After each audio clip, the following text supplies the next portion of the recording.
Agnes Mackenzie, also known as Hannah Bankel, is the estranged daughter of June Osborne and Luke Bankel, who they have been attempting to save ever since Gilead came into being. In The Handmaid's Tale Season 5, Episode 9, Agnes Mackenzie's bombshell discovery is revealed. With the exception of her upcoming marriage, which McKenna Grace's Esther Keyes demonstrates is not actually secure either, Hannah is ostensibly spared from most of Gilead's crimes until she is adopted by Commander Mackenzie and his wife in the role of Agnes. Hannah, age 10, enrolls in a wives' school to prepare for her own home as a future wife, 2 years before she is to be a Gileadean child bride. There is proof that Hannah still has hope despite her apparent brainwashing. Hannah's years spent under the system make it simple to presume that she adheres to its dictatorial and theocratic ways. Much like the other kidnapped children in the Republic of Gilead, Hannah and June's last interaction in The Handmaid's Tale Season 4, Episode 3 depicts a heartbreaking sequence of apathy and anxiety that further supports the theory that Hannah has been consumed by Gilead and only Agnes is left. The Handmaid's Tale Season 5, Episode 9 introduces a perplexing surprise, however, with Agnes forcibly putting her actual name on a work of art.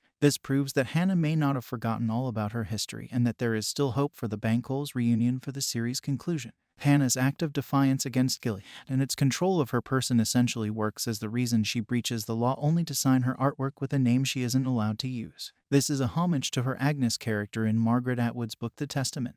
Hannah's actions demonstrate a sense of identity that cherishes her past life, or whatever she recalls from it, given that she selected her own name over Agnes. Given that Hannah was 5 when she was taken away from June and Luke, her position isn't actually that straightforward. Although she is old enough to have learned to write her true name, she is still far too young to have a developed worldview. However, given Hannah's upbringing, which primarily emphasized Gilead propaganda, Agnes' ability to remember her true name, much alone write it down, isn't necessarily a sign that she can recollect anything else. Hannah from The Handmaid's Tale may have grown apart from her parents owing to concerns with abandonment, but she still values using her true name. In this case, her writing scene might either mean everything to the yearning parents or be a tragically pointless window into the past. Hannah has been essential in June's ability to endure Gilead's atrocities. As a result, June was further inspired to wreak more mayhem until she located Hannah in the mess after Angel Flight was a success. But after Moira Strand smuggles June to Canada and learns that the Angel Flight children are struggling to reintegrate into society, in addition to their encounter with a kind guardian named Eden, it casts doubt on June and Luke's mission to find Hannah, to the point where they consider leaving her with the Mackenzies as something Hannah might want.